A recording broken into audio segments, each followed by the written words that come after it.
Hi, and welcome to my podcast, What's the Value of Addiction? My name is Brendon. I'm an alcoholic and an addict, and I've been sober since April 2022. On this podcast, I will share my journey and the tools I've used to create a life that is not perfect, but a lot kinder and truer for me.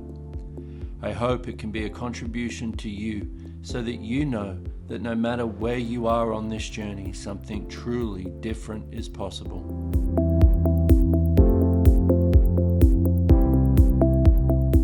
Dr. Dane here. Welcome to my podcast. Thank you for being here, my friend.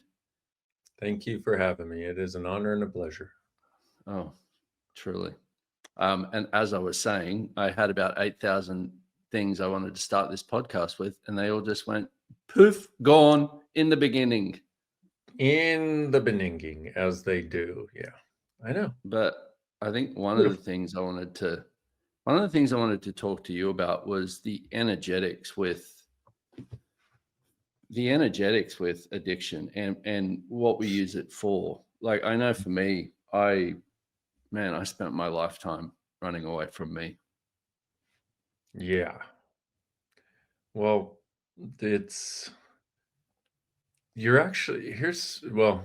we could, depending on what part of the merry-go-round we jump on, we have to have a different conversation. But in one sense, you're running away from everything that you think is you that actually isn't, and trying to find a way to get to something that makes sense to you, but you don't find it in this reality, and nobody is telling you that you're so hyper acutely aware of every energy of meanness, unkindness, abuse, that are actually drowning out the kindness you know should be possible and the ability to thrive easily here.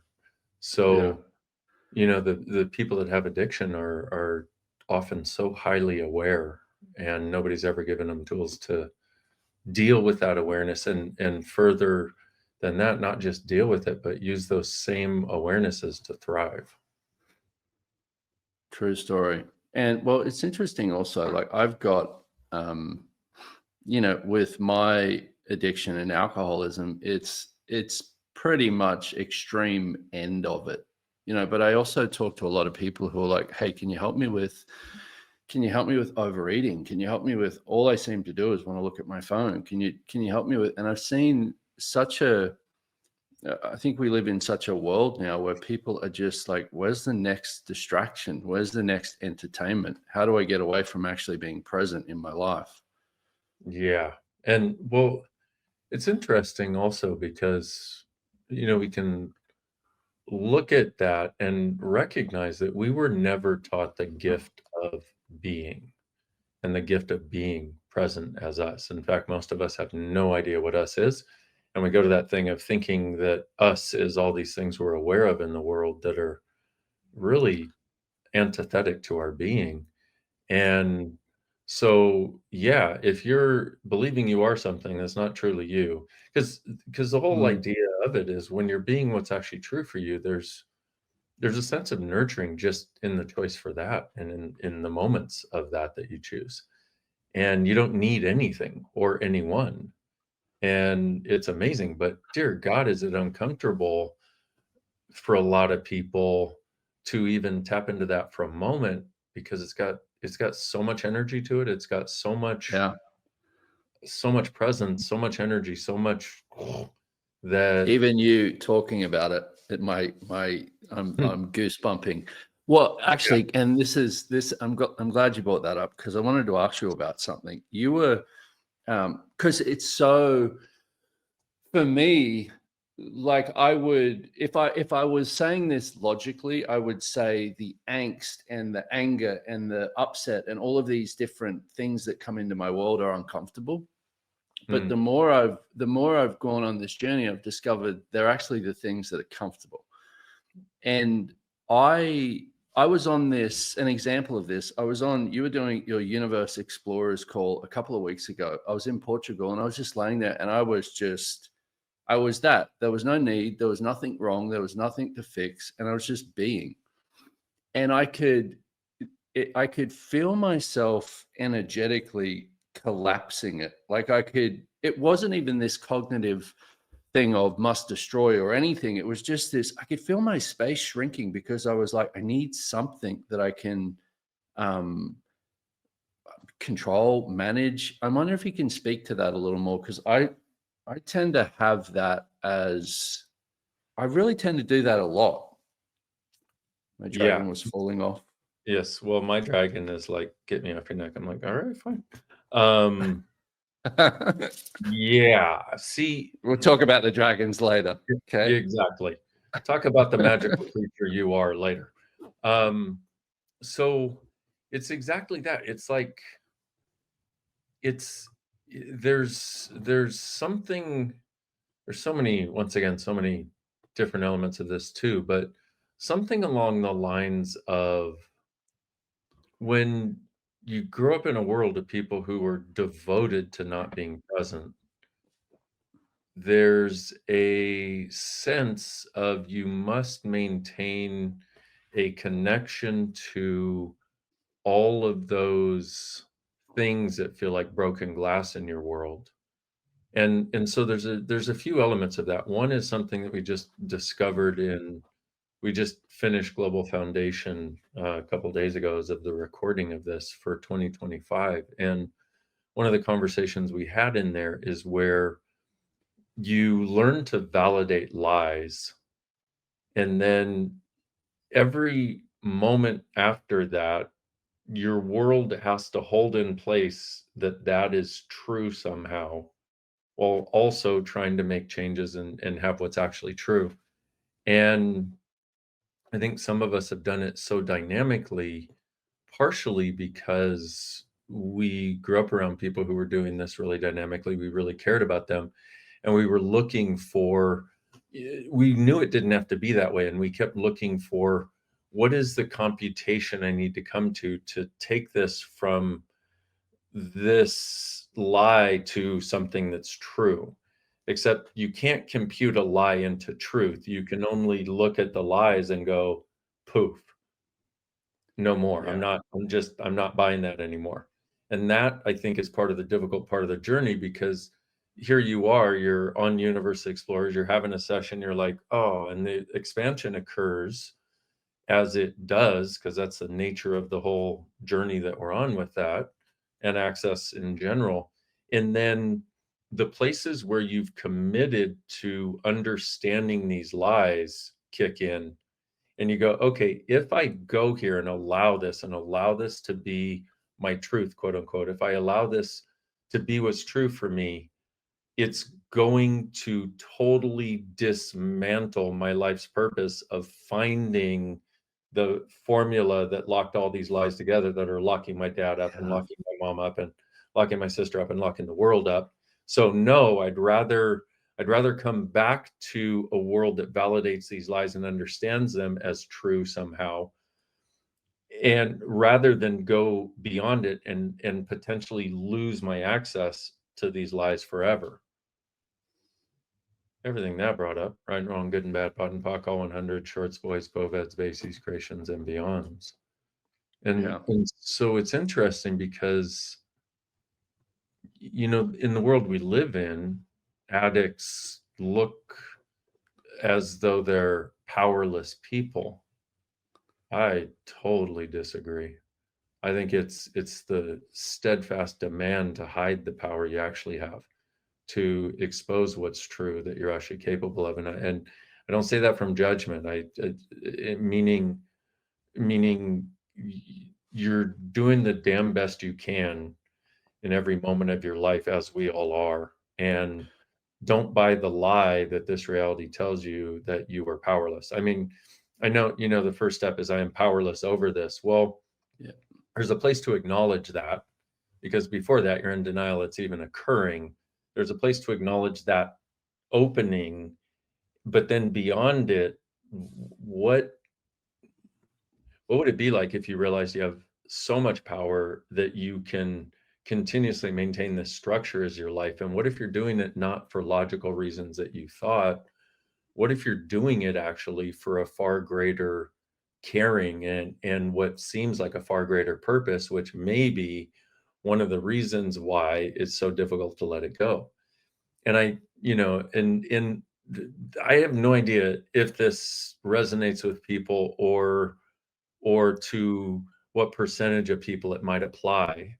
But if it does resonate with you, if it does make you lighter, then that might be a path to explore that might create more freedom than some of the other things that haven't taken into account the power of you as much.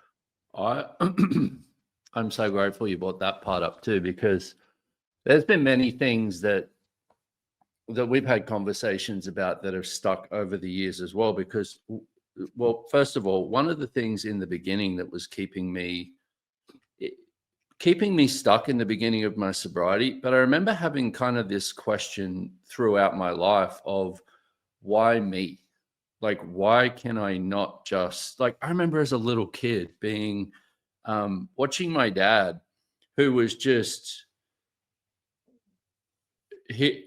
not there. He was you do this way, you do this that way. And everything was about being right. And it was just, but I remember being like, why does he not get so sensitive? Why can I not be like, why does he not seem to be triggered by all of these different energies? Why me? Right. Well, because what I was going to say on that is that's what I was really stuck in early on in my sobriety. And one of the things that you said to me was, what if you had to do it this way? What if you had to, go through all of these things? What if you had to make all of these choices that, showed you what wasn't true for you to actually get to what is? And that was there was moments like that I was just like, I don't know, I guess I would call it relaxation of, oh, okay, what if none of this was actually wrong?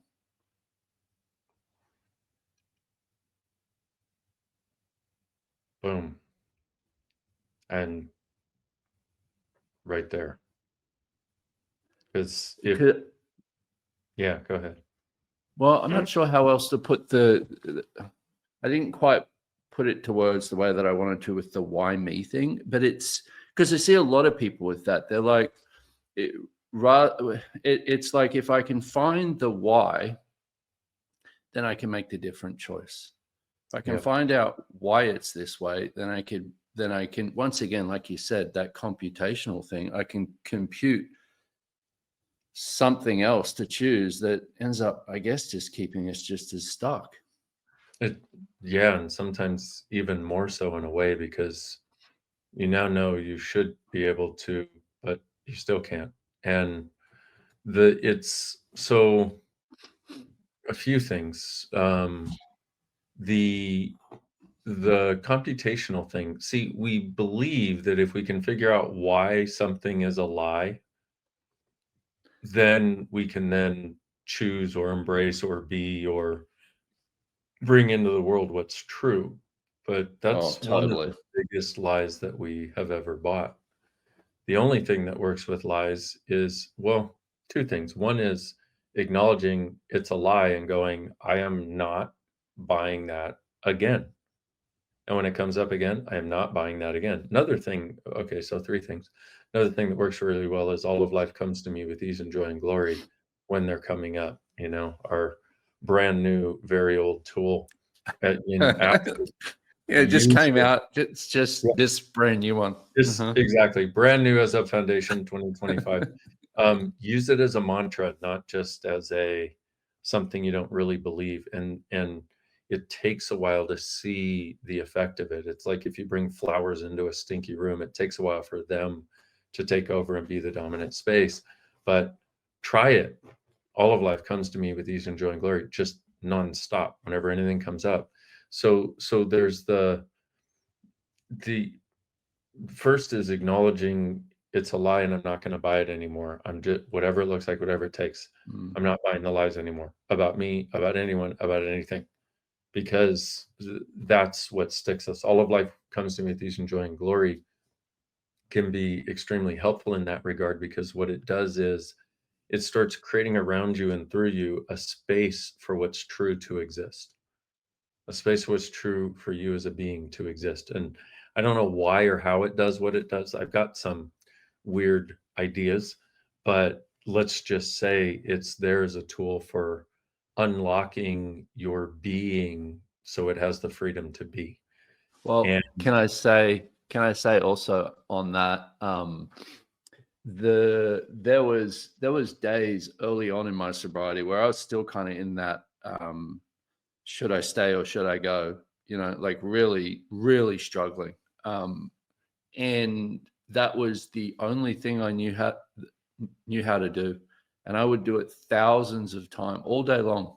All of life comes to me with ease, joy, and glory. All of life comes to me with ease, joy, and glory, just all day, because I didn't know what else to do. And always something different would show up. Always there would just be this, I don't know, this crack in a door, or this glimmer of hope, or something there that would make me know that I could keep going.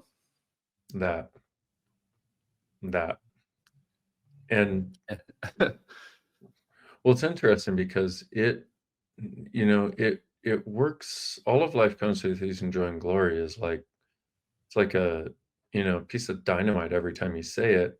But when what you have chosen to make real and true is lies, it shows up more like a snap cap or a tiny firecracker, until you build it up enough to where it's not just able to give you the ability to keep going, but to open all the pathways ahead and show you the thrival.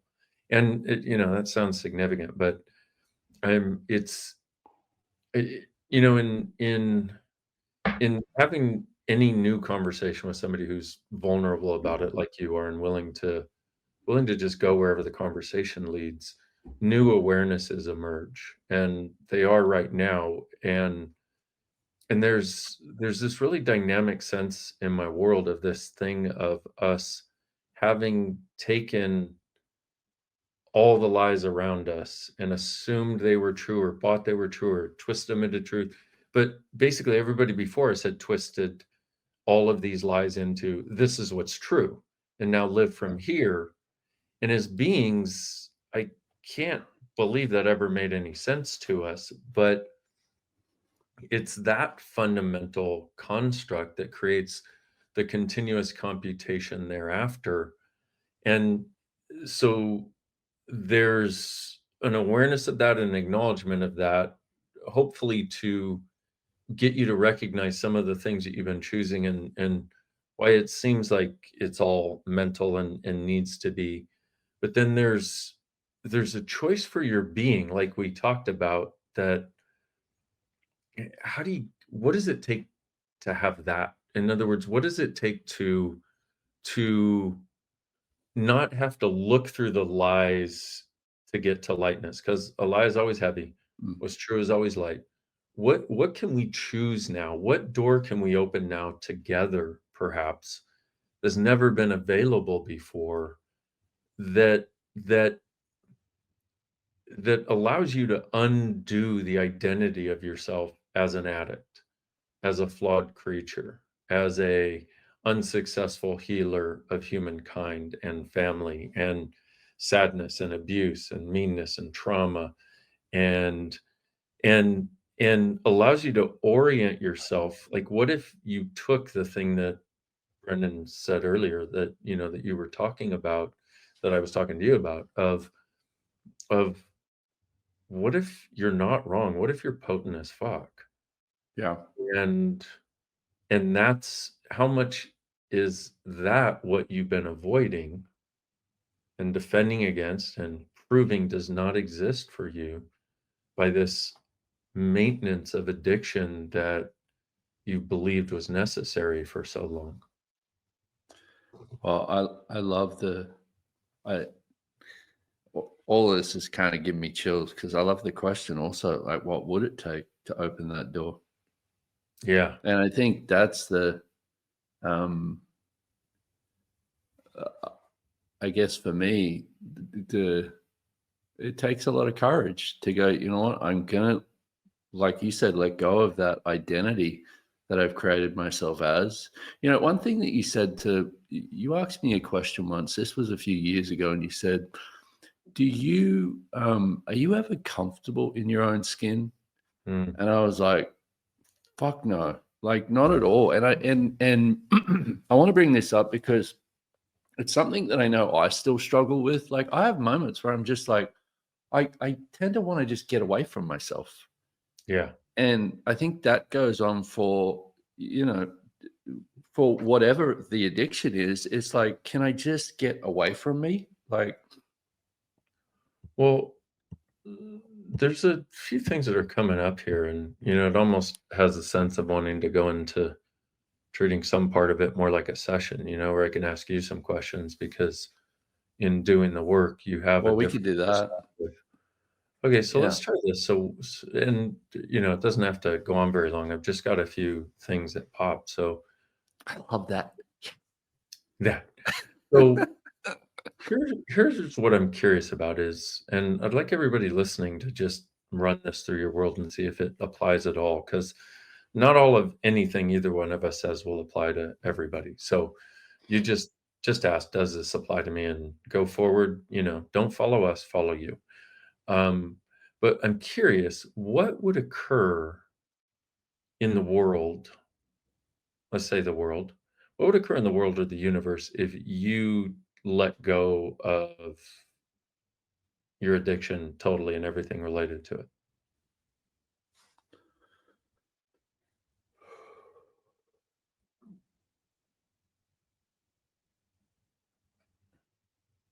And there may be no answer, by the way. Yeah. Well, I don't have a real, it's a lot of space. So, see, one of the things I found back at the end of last year, and it was working with a class or a group of people in Access that do a lot of the Symphony of Possibilities sessions, and we call them maestros. And one of the things I found in working with them is that we have created things and people in our lives to be gate masters for us. Like think of it as like a gatekeeper, somebody who or something that is there specifically to make sure you don't go out of control and destroy things. So we'll have people like that will be um like a lot of our relationships we create from that place where anytime we're about to soar, one of the people we're in relationship with will have a problem and we'll feel like, oh, I can't just go be happy because if I'm happy, I'm dishonoring this relationship or something. And I'm wondering how much of the whole idea of addiction is a gate mastering, and it's based on the idea that Mm. you, if you were unfettered and unbound, you, if you were free, would be so evil and destructive to everyone and everything that is truly beautiful in the world and universe, that it's far better for the world for you to have a way to go back and contract yourself so you don't let all of your evil tendrils out and destroy things. And Yeah. what's interesting is that the people that do it the most are the kindest, most generous, most healing, most caring people I know. It's interesting. It's like when people go, "Oh my God, I'm so judgmental." I'm like, that alone is proof that you're not judgmental. The fact that you uttered those words. And it's a similar thing here where Mm. people think they're inherently evil, they're inherently bad, wrong, they're inherently terrible. And those are always the people that are the exact opposite of that. And we could talk about the genesis of that, but that's less relevant in this context than what if you're not bad? What if you're not wrong? What if you're not awful? What if you're not terrible? And what if you don't have to control you? In other words, and because people, in certain phases of their addiction seem to be quote unquote out of control, but they're I think they're actually trying to do more control over this thing that they've decided is evil, that they've decided is a monster. Because there's not one of us on the planet that at one point hasn't had the sense, if I let myself go, I'm going to explode everything. And I think they have that to such a degree, and it's so heightened in their world for whatever reason. They have such a sense of it. Like you were saying, why is it my dad is not affected by these things? Why is he not sensitive to these things? Because he's not. Yeah. You're wired and by the way, this conversation doesn't apply to all addicts. As far as I can tell, it only applies to the addicts who are also seekers.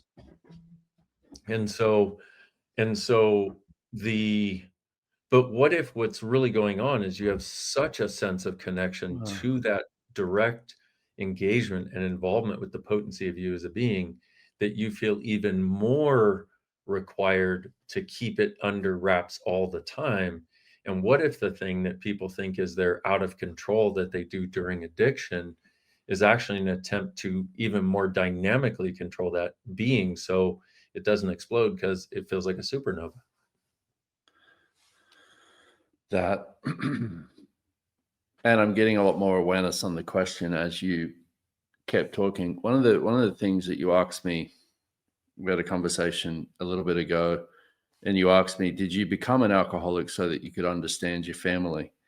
And somewhere also, like, I know a part of it has been, I can put myself together each day if I have that. Like, it's, as long as I have my story of addiction, I can put myself together the same way I did yesterday. But as you're talking, it allows me to vibrate. It allows me to vibrate energetically, I guess, the way it, like the energies I grew up with. Yeah. And like whom specifically? I would say, well, I'll go with the four people would be father, grandfather, stepfather, and mother, because that was such a concoction of confusion for me. Like, it was just this, it was four similar people with four very different roles in my life. Yeah. That were, that it was just like, I just total confusion, I guess. So, a couple of things. One, the one that had the most charge in this moment was grandfather. Uh-huh. Um, so, but there's also a sense that there may have been somebody in your childhood because we tend to, in looking at these things, we start to identify things, but then to a certain extent, lightly or strongly, that those things that we look at become a bit of a conclusion a lot of times. Like, I know, okay, mom, dad, grandma, grandfather, Yeah, whatever. yeah, totally. I'm wondering, was there a person in your life that you haven't really yet identified that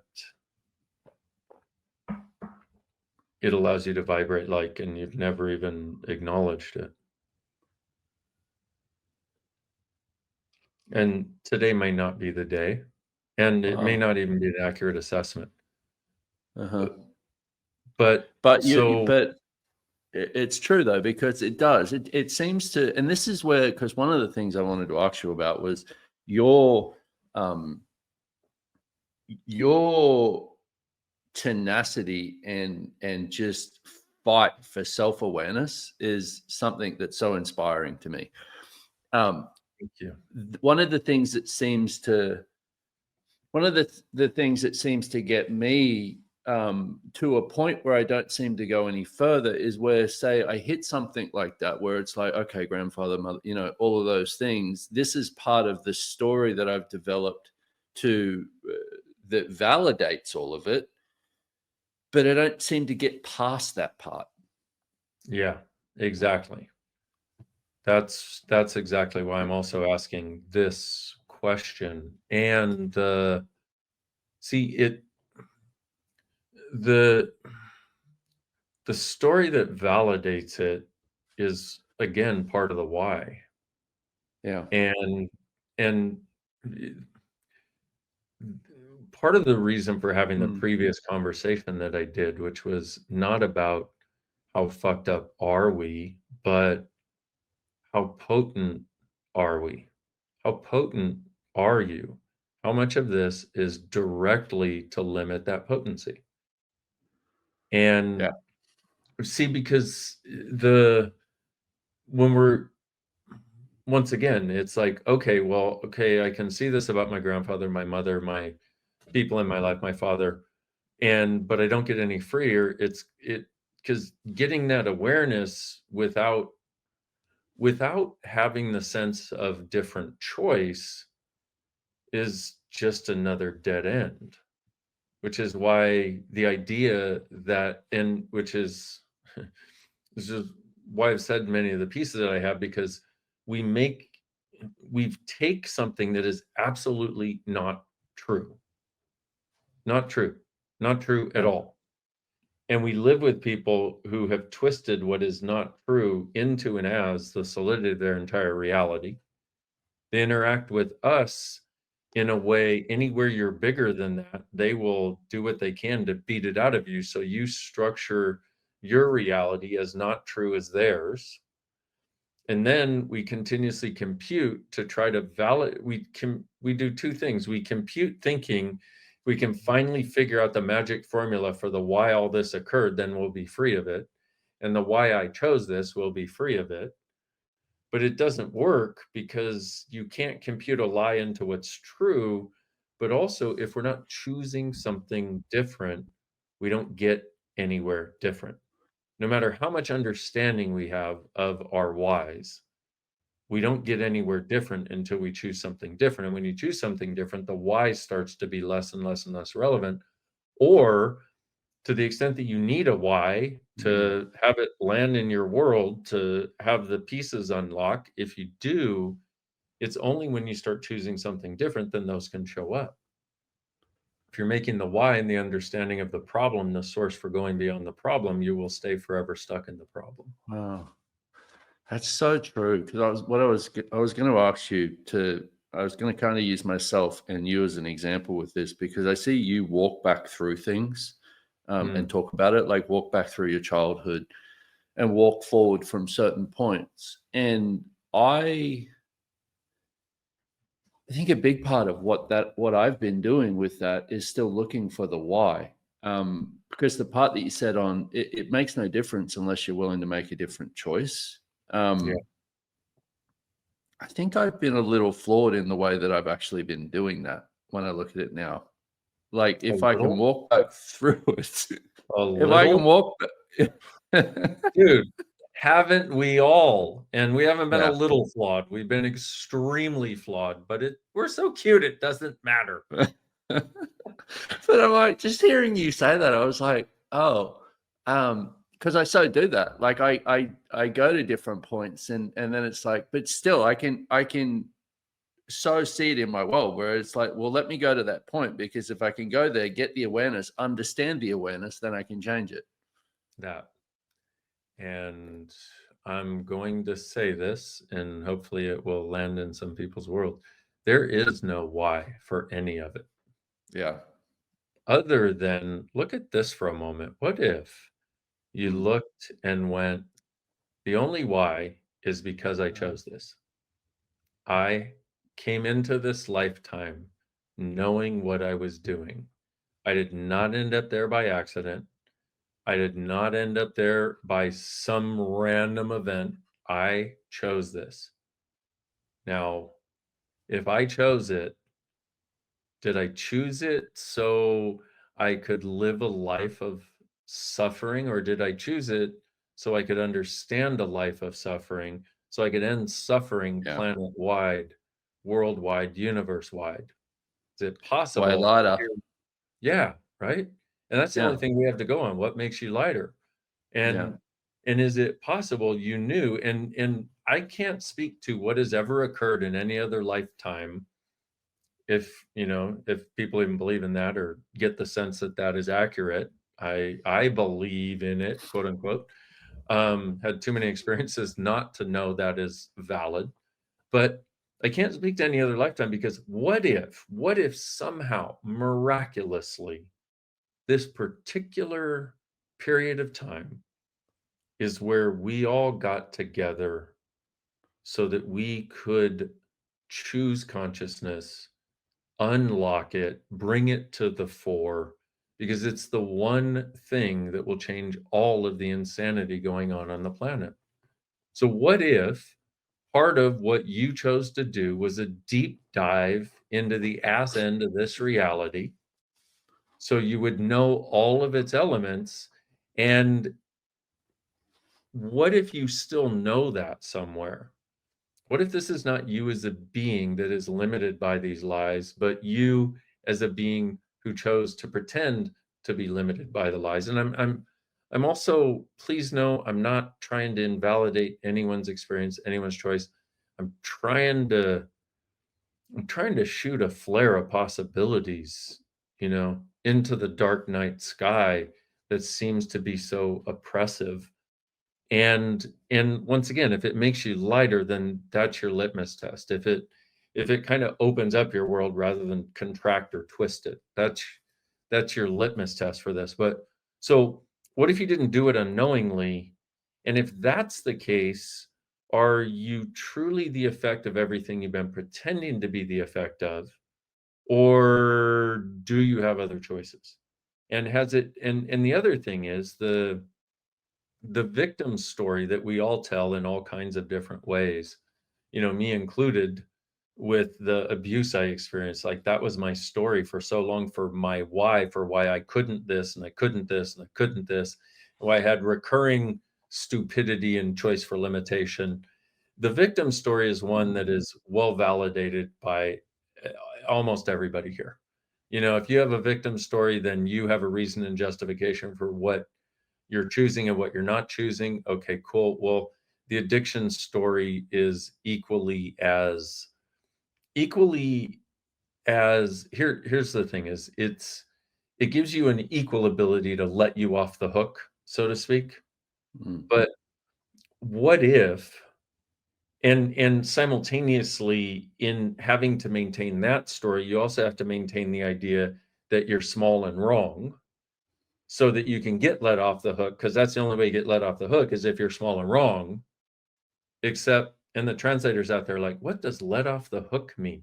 Let off the hook means you're not responsible. It's like when a little kid, leaves the refrigerator door open, they're off the hook because they're not old enough to know what they're doing. Okay. Um, and so, but and so there's this weird cognitive dissonance between wanting to be let off the hook, to wanting somebody to take us in their arms and tell us we're okay. Yeah.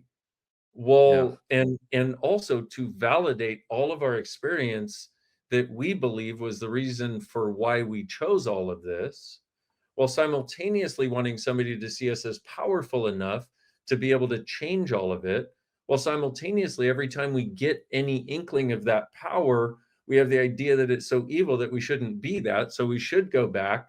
And so now it's just cognitive dissonance left, right, and center that causes us to hardwire and try to compute all of these lies to try to somehow bring something out of it. And really, the beginning of having a different choice is changing the energetics and starting, I would say, with all of life comes to me with ease and joy and glory. Question, I would agree that one. right? Because it opens a space, and that, and bars, and then questions. What is possible I've never considered? What's it going to Yeah. take to change this? If I truly have value beyond what I've ever imagined, what would it take for me to value me that much? What would it take for me to be grateful for me? What would it take for me to choose, even if I'm as evil as everybody said? What if it's okay? Even if I'm as evil as everybody said, what if it's okay? What if I am willing to be even that evil? Because everybody, whoever accused you of being evil, you want to have this awareness, people always accuse you of what they themselves are doing.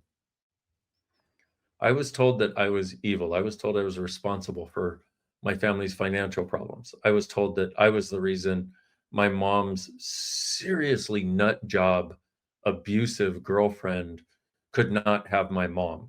I was told I was the reason why my dad couldn't have my mom. I was told I was the reason my dad and stepmother couldn't be together happily because I was there, right? Okay, so blah, blah, blah, blah, blah, blah. So I was told all these things, right?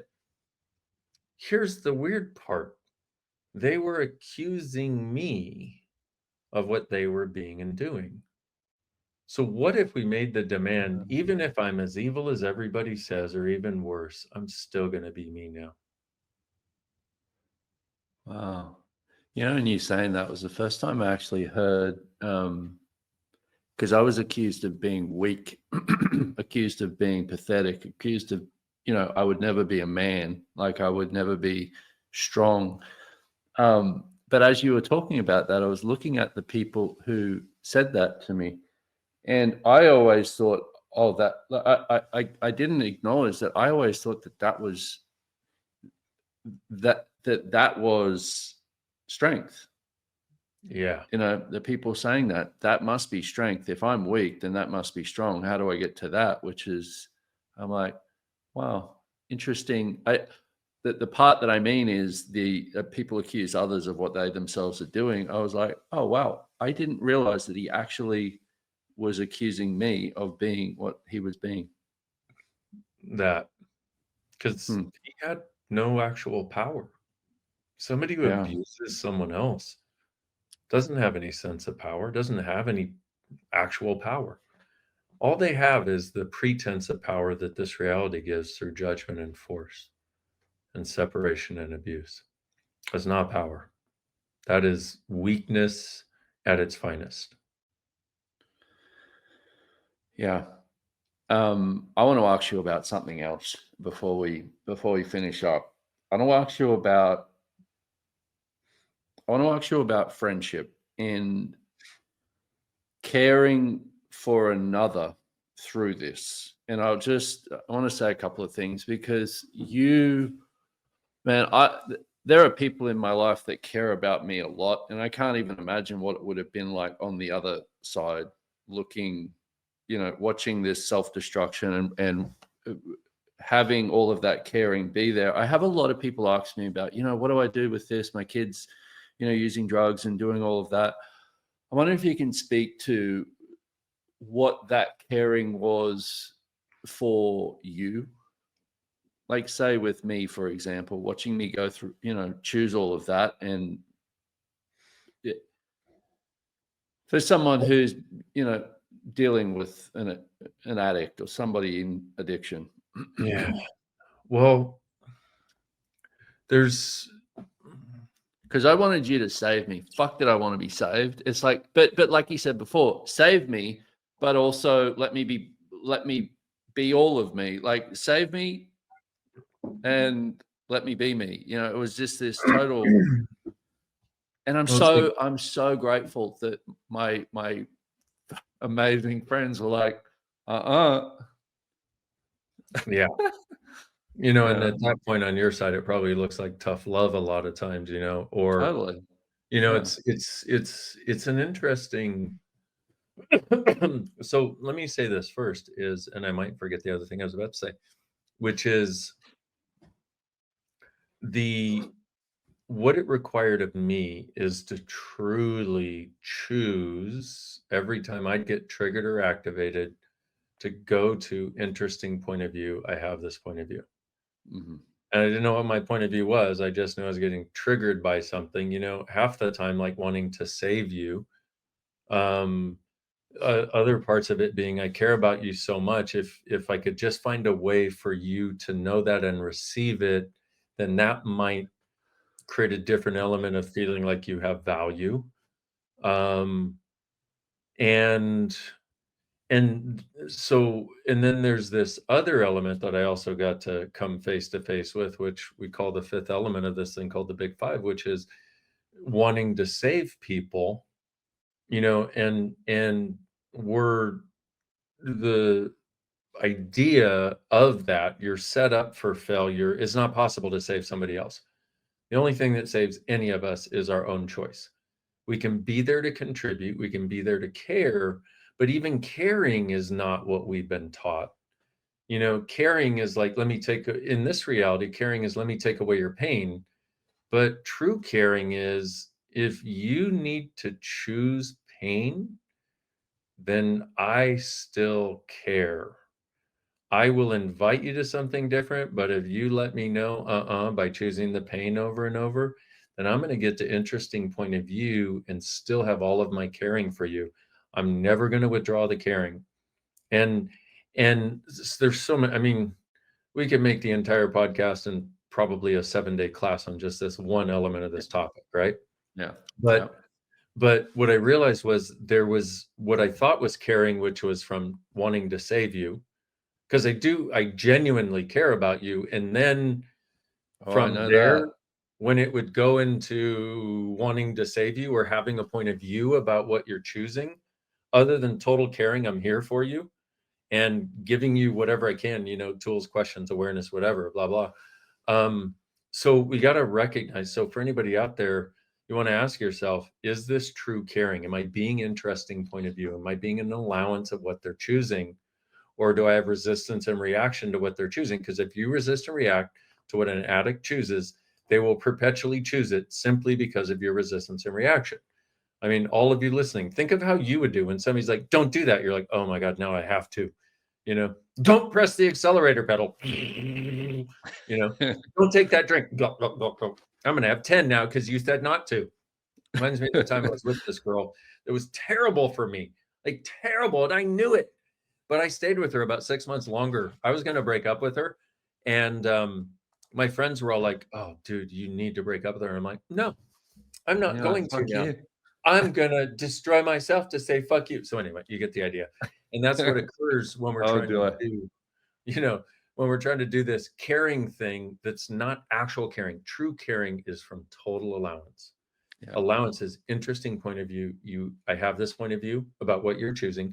Interesting point of view. You have this point of view. An interesting point of view. I have this point of view, that you have this point of view. And to a lot of the world, that would be like, well, you obviously don't care because you're not getting down into the emotional cesspool with them and you're not trying to drag them out and you're not trying to save them. I'm like, exactly, because I'm doing true caring. And true caring is empowering someone to choose, even if they're True choosing to story. hurt themselves, because we've got to realize we all have to choose to hurt ourselves before we stop hurting ourselves. We don't have to choose to hurt ourselves, but those of us that do hurt ourselves, everybody. I mean, how many Yeah. people do we know where their lives could be different? You offer them something different and they're like, no, because all of us need to get our knocks before we're willing to choose something different. And until we're willing to recognize that what we're choosing doesn't work. The greatest gift we can give is to be an allowance of that. And that's one of the things that I really increased based on you going through what you were going through. And yeah, did I have periods or times of anger? Did I have times of, you know, total frustration? Did I have times of feeling like a pile of shit? Did I have times of, you know, being pissed because of what you were choosing with regard to me or weren't choosing or whatever? Yeah. But what I've recognized is when those times come up, I'm the one with the choice. And it was a great gift to me to walk myself through, to because I realized if I wasn't being that kindness that I know caring to be, and if I wasn't being an allowance of you, and if I was trying to control your choice, I wasn't being me. And the gift That of part. this was there were so many places where I got to see that I wasn't actually being the person I would like to be. And what I do is I use access tools to undo my insanity and my stupidity, but basically to undo all the places I'm not functioning as me, which is all the places I've made these lies true that I've been trying to validate and compute. And so it was a great gift because it allowed me to have a lot more caring for everyone in my life from a place of true caring and actual allowance. Well, can I just say that, man, I'm grateful. And there are certain things I look at where I'm like, man, I wouldn't be where I'm at if it was for, if it was for me getting my way, where come and save me, come and can you help me through this? Can you, pick me up and, take the hard steps for me? All of that's come from me, like you said, making different choices. And I'm truly, that's what I wanted to ask you about the friendship part as well, because to me, the last few years is one of the things I have definitely gotten from that is more of an awareness of what true friendship is. And I'm I'm truly grateful.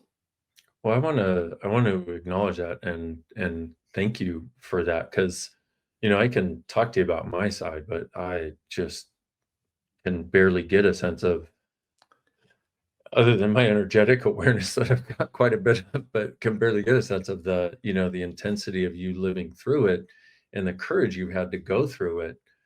And that, seeing somebody do that gives so many people a light of hope. And I'm not making it about that. I do want to acknowledge that part, though, about how your strength and courage and your willingness to actually walk the path, walk the talk, and to be as present as you can when things seem so fucking intense you just want to explode or go back to drinking so you don't, or whatever. It's like, Yeah. and then talking about it, with the vulnerability that you do. And so, like, even looking at that, if we look at that and we look, okay, so previously your perspective was, okay, why me? But dude, what if you were the only one with the balls to do it in this way? Yeah. And, and I know there are many people who've overcome addiction. I'm not trying to discount that at all. I'm just saying you have a unique, um, everything, unique story, unique presence, unique way in which people can relate to what you have chosen, to know they have choice. So if you did that to maybe some part of it, once again, I realize I said the other thing and that might be way too much, but let me put it this way. If you did some part of that to perhaps help set the world free, well, then done a fuck of a job. And I know it's just getting started, but wow. And I want to acknowledge one other thing, and I know we got to go. Um, you were, we messaged back and forth earlier today, and you were like, I am so grateful you're coming on my podcast. And I was like, man, me too. And Gary, is listening to messages, and Gary was there. He went, wow, he's changed. He is actually grateful. And I was like, yes, he has. And that is so fucking beautiful. Thank you. Truly, thank you. And I know we got to go, but I just want to, because that for someone listening to this, like who might be struggling with the addiction or whatever, is just find something that inspires you to find a way out of it. And for me, one of the questions that was very helpful was just beginning to get a sense of, what if all of this is a gift? And when you're wanting to fucking lay under a blanket all day and beat the shit out of yourself and stay in a dark room, that's not an easy question to ask, which is why I say even just the beginning of a glimmer of asking that question, because when I started asking it, I started finding this, I call it like a strength in myself of just this willingness to take another step and be like, okay, what if there is a gift in this? What if there is something greater going to come from this? And I'm just wow. And the other thing I would like to say is, you got this, and let's fucking do this thing. Like, let's create our world, but let's also recognize that we can have each other's backs through that, and that may not look anything like you think it does. And you with for you, Dane, and the friendship that we have. I know that without a fucking doubt in the world that you have mine. Thank you. Thank And you. I do want to say one other thing real quick is Dane has a lot of stuff. A lot. There is so many YouTube videos, Dr. Dain Heer. There's also two monthly things that you've got, one of which being You've Got This, which has been such a gift to me over the years, as it's only just now you got this, but you don't need all that story. But it's 2 calls a month that are just this, they just have been such a gift on my energetic journey. There's also Universe Explorers. There's so much. Check it out, drdainheer.com also. Just wow. Thank you, my friend, for being here with me. And Thank what else you, is my possible? friend. That's right. And all of life comes to us with ease, joy, and glory, baby. Let's do it together and let's have way too much fun. Yep. Thank you so much for listening. I am grateful for your presence. If you enjoyed this podcast, make sure to subscribe and share it with a friend that might benefit from these conversations. For more resources, check out my website, brendonwatt.com, and what else is possible you have never considered.